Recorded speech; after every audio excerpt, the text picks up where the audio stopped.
안녕하세요. 스포츠 분석 1등 프로토의 중심 인사드립니다. 오늘은 2월 1일 해외 축구 4경기를 준비했습니다. 저희 스포츠 가족방은 24시간 100% 무료 공유 중이며 모든 스포츠에는 100% 정답은 없다는 점 먼저 말씀드립니다. 하지만 믿고 따라와 주신 분들께 적중이 아니라 수익으로 보답해 왔다는 점 오늘도 책임지고 분석으로 증명해 보겠습니다. 그럼 바로 경기 프리뷰 시작하겠습니다. 첫 번째 경기 리즈 아스날 경기 분석하겠습니다. 리즈 유나이티드는 3-1-4-2 구조 안에서 3백을 두껍게 세우고 중원 앞에 수비형 미드필더를 한 명 두어 1차 방어선을 형성하는 팀이다. 칼버트 루이는 전형적인 타깃형 스트라이커로 박스 안에서 제공권과 몸싸움에 강점이 있고 크로스 상황에서 뛰어오르는 타점이 높아 수비수에게 부담을 주는 유형이다.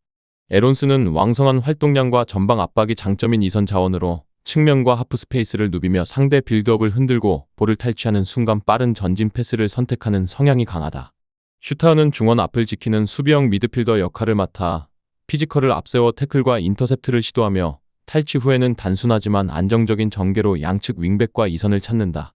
측면 윙백들은 수비 시에는 라인을 내려 5명이 일렬로 서는 형태를 만들고 공격 전개 시에는 터치라인을 따라 전진의 크로스 각도를 확보하려고 한다. 다만 3백 앞에 슈타우 한 명만 남는 구간이 길어지면 일선 압박이 풀렸을 때 중원과 수비 라인 사이의 공간이 넓어지면서 상대 공격수에게 턴 동작을 허용하는 장면이 자주 나온다. 그리고 리그 전체 흐름을 놓고 보면 리즈 유나이티드는 16위에 머물러 있을 만큼 수비 불안과 실점 관리에 어려움을 겪고 있어 강팀을 상대로는 라인 컨트롤과 박스 수비에서 한계를 노출해왔다. 이날 역시 칼버트 루인의 제공권과 에론슨의 압박이 통한다면 역습 찬스는 만들 수 있겠지만 전반 후반 내내 균일한 수비 조직을 유지할 수 있을지는 여전히 물음표가 붙는 상황이다. 아스날은 4-3-3을 기반으로 하면서 중앙보다는 측면 공간을 적극적으로 활용해 상대 수비 라인을 벌려놓는 공격을 즐겨 사용한다. 요케레스는 전방에서 등지는 동작과 파워풀한 침투가 강점인 공격수로 수비수와의 몸싸움에서 쉽게 밀리지 않고 뒷공간이 열리는 순간 직선적인 러닝으로 마무리 각을 찾아 들어가는 유형이다. 부카요 사카는 오른쪽에서 안쪽으로 파고드는 인버티드 윙어로 터치라인 근처에서 볼을 받았다가 왼발 기준 안쪽으로 좁혀 들어오며 슈팅과 연계를 동시에 위협하는 자원이다. 웨데고르는 8번과 10번을 오가는 역할로 하프 스페이스에서 패스를 전개하고 전방 압박이 풀리는 순간에는 직접 박스 근처까지 올라와 라스트 패스와 중거리 슛을 겸비한 플레이를 보여준다. 공격 시 양쪽 풀백의 오버래핑 타이밍과 사카의 인버티드 움직임이 맞물리면서 상대 수비를 한쪽으로 몰아넣고 좁은 공간에서 수적 우위를 만드는 상황을 반복적으로 만들어낸다. 이후 반대 측면으로 전환되는 날카로운 킬패스가 결정타가 될 수 있는데 한번 방향 전환이 성공하면 상대 3백과 윙백이 동시에 흔들리며 박스 반대쪽에서 프리 상태의 슈팅 찬스가 자주 발생한다. 이러한 공격 루트를 통해 경기당 평균 1.82득점 수준의 득점을 꾸준히 기록하고 있는 아스날은 현재 리그 1위를 달리고 있을 만큼 공격 퍼포먼스에서 가장 높은 평가를 받고 있다. 그래서 전방에서의 연계와 측면 활용, 풀백 오버래핑, 인버티드 윙어의 움직임까지 겹쳐지는 이 공격 패턴을 리그 16위 리즈 유나이티드의 3백 수비가 90분 동안 온전히 감당해낼 수 있을지는 상당히 의문인 상황이다. 이 경기는 전술적인 틀 자체부터가 리즈에게는 상당히 부담스러운 매치업이다. 3백과 단일 수비형 미드필더 구조가 측면과 하프 스페이스를 동시에 공략하는 아스날의 공격 패턴을 끝까지 막아내기에는 수비 숫자와 커버 범위 모두에서 한계가 드러날 수밖에 없다. 반면 아스날은 풀백 오버래핑, 인버티드 윙어, 하프 스페이스 플레이메이커라는 조합을 바탕으로 리그 1위 공격력을 유지하고 있기 때문에 시간 문제일 뿐 결국 골문을 여는 쪽은 아스날이 될 가능성이 더 높아 보인다. 두 번째 경기 첼시 웨스트햄 경기 분석 시작하겠습니다. 첼시 포메이션은 4-2-3-1이고 델랍은 앞에서 몸싸움과 압박을 동시에 수행하는 스트라이커다. 수비 라인과 미드필더 사이 채널로 계속 움직이며 공을 받아주고 등지고 버틴 뒤 이선으로 다시 연결해주는 홀드업 플레이가 강점이다. 이 델랍의 움직임 덕분에 이선 자원들이 하프 스페이스로 침투할 때 수비수 한 명을 끌고 나와 공간을 열어줄 수 있어 박스 근처에서 수적 우위를 만드는 장면이 자주 만들어진다. 콜 파머는 측면과 중앙을 자유롭게 오가며 페널티 박스 주변에서 마지막 패스와 마무리를 동시에 노리는 공격형 미드필더다. 안으로 좁혀 들어와 하프 스페이스에서 공을 잡으면 직접 슈팅과 동료 침투를 살리는 키패스를 번갈아 선택한다. 파머가 공을 소유하면 상대 수비가 그쪽으로 쏠리는 경향이 있고 이때 반대편 윙이나 오버래핑 풀백이 노마크에 가까운 상황을 맞이하는 그림도 충분히 기대할 수 있다. 엔소 페르난데스는 더블 볼란치 라인에서 탈압박과 전진 패스를 책임지는 핵심 축으로 공을 받는 순간 전방과 측면을 동시에 스캔하며 템포를 끌어올리는 패스를 자주 선택한다. 수비 시에는 이 엔소를 중심으로 강력한 중원 압박을 가동해 상대 전환을 초반부터 차단한다. 포워드와 이선이 먼저 압박 방향을 정해주고 중원이 그 뒤를 받쳐 들어가며 2차 커버를 촘촘하게 들어가는 구조다. 공격 진영에 배치된 선수들은 상대 센터백과 수미를 동시에 압박해 첫 패스 루트를 막고 그 뒤에서 대기하던 미드필더들이 튀어나와 공을 빼앗는 장면이 자주 나온다.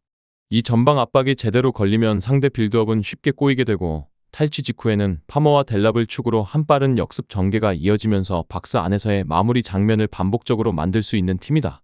웨스트햄 포메이션은 4-3-2-1이고 카스텔리아노스는 박스 안에서 위치 선정과 제공권 경합에 강점을 가진 스트라이커다.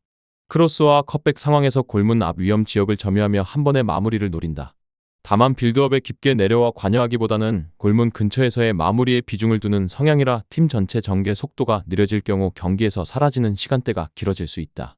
제로드 보에는 오른쪽에서 안으로 좁혀 들어오는 인사이드 포워드 타입으로 속도를 살린 침투와 양발 슈팅을 모두 갖춘 자원이다. 측면에서 안쪽으로 치고 들어와 직접 슈팅을 때리거나 반대편으로 방향을 전환하며 공격의 방향을 바꾸는 역할을 맡는다. 루카스 파케타는 좁은 공간에서의 볼키핑과 창의적인 패스를 겸비한 플레이메이커다. 하프 스페이스에서 공을 잡으면 압박을 한번 피한 뒤에 전방 침투를 노리는 동료에게 휘어 들어가는 패스를 투입하는 장면이 많다. 문제는 팀 전체 공격 완성도다. 시즌 전체 득점 생산력을 보면 경기당 평균 1.08득점에 머물러 있어 공격 작업이 박스 안 마무리까지 이어지지 못하는 시간이 길다는 점이 드러난다. 중원에서 볼 소유 시간을 길게 끌다가 템포를 잃어버리는 구간이 길고 측면 크로스에 의존하는 장면이 많아지면 카스텔리아노스에게 수적 열세의 상황이 반복된다. 또한 수비 전환 국면에서는 중원 라인이 뒷공간을 커버하기보다는 박스 안으로 먼저 파고들려는 경향이 있어 미드필더와 수비 라인 사이 공간이 한 번씩 크게 열리는 약점도 드러난다. 이런 구조에서는 강한 중원 압박과 역습 전개를 동시에 갖춘 팀을 만났을 때 빌드업 단계에서부터 흔들리고 역습 한두 번의 수비 라인이 무너질 리스크가 크게 존재한다. 첼시는 중원에서의 강한 압박과 전방 커버를 바탕으로 상대 전환을 끊어내고 공을 빼앗는 즉시 파머 델랍을 축으로 한 빠른 역습으로 이어가는 구조를 이미 갖춘 팀이다. 웨스트햄은 파케타와 보엔, 카스텔리아노스를 앞세워 한 번의 라인을 깨뜨리는 장면을 만들 수는 있지만 시즌 전체 득점 지표가 보여주듯 공격 완성도와 마무리 단계에서의 효율이 아쉽다. 이런 흐름 속에서 웨스트햄이 첼시의 조직적인 압박과 수비를 뚫고 다득점을 기대하기는 쉽지 않아 보이고 오히려 역습 한두 번의 수비 라인이 크게 흔들리며 첼시 쪽 승리 시나리오가 더 자연스럽게 그려지는 경기로 판단된다. 세 번째 경기 리버풀 뉴캐슬 경기 분석 시작하겠습니다. 리버풀 포메이션은 4-2-3-1이며 더블 볼란치가 1차 안정감을 제공한 뒤 비르츠가 2선 중앙에서 전개축을 잡아주는 구조다. 비르츠는 라인 사이 공간에서 짧은 패스 교환과 방향 전환으로 수비 블록을 흔들며 살라와 소보슬러이를 잇는 연결고리 역할을 수행한다. 모하메드 살라는 오른쪽 측면에서 안쪽으로 파고드는 인사이드 무브와 1대1 돌파, 컷백 선택까지 모두 위협적인 옵션을 갖추고 있고 시간이 지날수록 돌파와 컷백 타이밍이 더 날카로워지면서 지친 수비 라인을 계속 뒤로 물러나게 만드는 경향이 있다. 소보슬러이는 세컨드 라인에서 하프 스페이스로 침투하며 중거리 슈팅과 라스트 패스를 동시에 노리는 유형으로 살라가 박스 근처에서 수비를 끌어낼 때 그 빈 공간을 파고들며 박스 안 마무리 장면에 자주 얼굴을 드러낼 수 있다. 리버풀은 경기 후반으로 갈수록 공격 템포를 끌어올리는 성향이 강해 측면 전개의 속도와 전방 압박 강도가 오히려 높아지면서 상대 빌드업을 후반에도 편하게 두지 않는다. 공을 잃었을 때는 즉시 역압박으로 재탈환을 노리며 박스 앞에서 볼 소유 시간을 길게 가져가 슈팅 시도와 세컨볼 경쟁 상황을 반복적으로 만든다. 세트피스에서도 인스윙, 아웃스윙, 코너킥, 프리킥 세트 플레이 패턴을 다양하게 준비해 두고 있어 단순 하이볼뿐 아니라 2차 상황에서의 슈팅 각도까지 설계된 장면이 자주 나온다. 결국 리버풀은 후반으로 갈수록 측면 돌파와 하프 스페이스 침투, 세트피스까지 포함한 공격 루트가 풍부해지며 상대 수비가 체력적으로 떨어지는 시간대에 스코어를 몰아넣을 수 있는 구조를 가진 팀이다. 뉴캐슬은 4-3-3을 기반으로 삼으며 3선에서의 활동량과 전방 압박을 통해 경기를 풀어가려는 성향을 보인다. 볼테마드는 중앙 최전방에서 몸싸움과 제공권을 바탕으로 포스트 플레이를 담당하는 장신 스트라이커로 박스 안에서는 크로스와 세트피스 상황에서 목표 지점이 되는 자원이다. 볼테마드는 키가 크고 피지컬이 좋아 박스 안에서 미끄러지듯 위치를 선점하며 헤딩과 세컨볼 연계에서 강점을 드러내지만 측면으로 넓게 빠지는 움직임보다는 중앙에 서서 버티는 것에 더 특화되어 있어 공격 루트가 자연스럽게 크로스 위주로 쏠리는 경향이 있다. 고드는 왼쪽에서 속도를 살린 직선 돌파와 안쪽으로 감아차는 슈팅을 시도하며 전환 상황에서 빠르게 전방을 향해 치고 나가는 장면이 많다. 토날리는 중원에서 수비와 공격을 잇는 연결고리 역할을 맡아 롱패스와 전진 패스로 전환의 방향을 잡아주지만 압박 강도가 높은 팀을 상대로는 빌드업 단계에서 부담이 크게 실릴 수 있다. 측면 풀백들은 공격 가담 시 라인을 높게 올려 크로스 공급에 적극적으로 나서지만 공을 잃었을 때 뒷공간이 넓게 노출되며 세컨드 라인이 그 공간을 다 메우지 못하는 약점이 있다. 세컨볼 경쟁에서는 볼테마드 쪽으로 떨어지는 볼을 중심으로 두 번째 상황을 노리지만 중원 라인이 뒤로 말리는 시간대에는 1차 경합 이후 루즈볼을 상대에게 허용하는 장면이 반복될 수 있다. 전체적으로 뉴캐슬은 전방과 측면에서의 에너지와 피지컬을 바탕으로 한직선적인 공격이 강점이지만 강한 압박과 후반 템포업에 능한 팀을 상대로는 중원과 수비 라인 간 간격 관리가 흔들리며 박스 앞에서 밀리는 시간이 길어질 수 있는 구조다. 리버풀은 비르치를 중심으로 라인 사이에서 전개축을 세우고 살라의 후반 돌파와 소보슬러이의 하프스페이스 침투를 통해 시간이 지날수록 더 날카로운 공격 패턴을 만들어낼 수 있는 팀이다. 뉴캐슬은 고든과 볼테마드를 앞세운 직선적인 공격으로 맞서겠지만 압박과 세트피스, 후반 템포업까지 모두 고려하면 박스 앞을 90분 내내 버티기에는 부담이 큰 구조다. 따라서 이 경기는 리버풀이 측면 공세와 세트피스에서 만들어낼 득점 기대치를 바탕으로 승리를 노려볼 만한 매치업이며 승부 접근 역시 리버풀 승리와 다득점 흐름을 염두에 두는 것이 보다 현실적인 선택이 될 수 있다. 네 번째 경기 맨유 풀럼 경기 분석 시작하겠습니다. 맨유 포메이션은 4-2-3-1이며 전방과 이선의 유기적인 위치 교환을 통해 볼을 계속 소유하는 데 초점을 맞추고 있다. 최근 5경기 연속 무패 행진을 이어가고 있고 마이클 캐릭 임시 감독 부임 이후 맨시티, 아스날 등 강팀들을 상대로까지 신바람 연승을 달리면서 팀 분위기는 완전히 상승세를 타고 있다. 은베모는 오른쪽 측면에서 안으로 파고들며 왼발을 활용한 슈팅과 크로스를 섞어 쓰는 타입으로 뒷공간 침투와 하프스페이스 공략을 동시에 수행하면서 상대 측면 수비를 계속 흔들어 놓는다. 도르구는 왼쪽에서 공격 성향이 강한 풀백처럼 전진 폭을 크게 가져가 오버래핑과 인사이드 런을 적극적으로 시도하고 측면에서 수비수를 한 명 더 끌고 나가며 이선과의 연계를 열어주는 역할을 한다. 브루노 페르난데스는 중앙 이선에서 전진 패스와 키패스를 공급하는 플레이메이커로 하프스페이스에 자리 잡고 순간적으로 라인을 깨는 패스를 찔러 넣으며 공격의 방향을 한 번에 바꾸는 능력이 뛰어나다. 맨유는 전체적인 볼 점유율을 높이는 데 집중하면서 공이 위치한 지역 근처에 3에서 4명의 선수를 배치해 수적 우위를 만들어 놓고 짧은 패스를 주고받는 패스 네트워크를 구축한다. 이러한 구조 덕분에 상대 압박을 한 번만 벗겨도 바로 전진 패스 각이 열리고 그러면서도 볼 점유율과 경기 주도권을 동시에 확보하는 그림이 자주 나온다. 수비 전환에서도 앞선에서 2-3명이 즉시 압박을 들어가고 뒤에서는 더블 볼란치와 센터백이 라인을 유지하면서 두 줄 수비를 빠르게 정렬해 세컨볼에 대한 대응까지 준비하는 안정적인 형태를 보여준다. 풀럼 포메이션은 3-4-3이며 3명의 센터백과 윙백을 활용해 폭을 넓게 쓰는 동시에 전방 압박으로 상대 빌드업을 흔들려는 성향을 가지고 있다.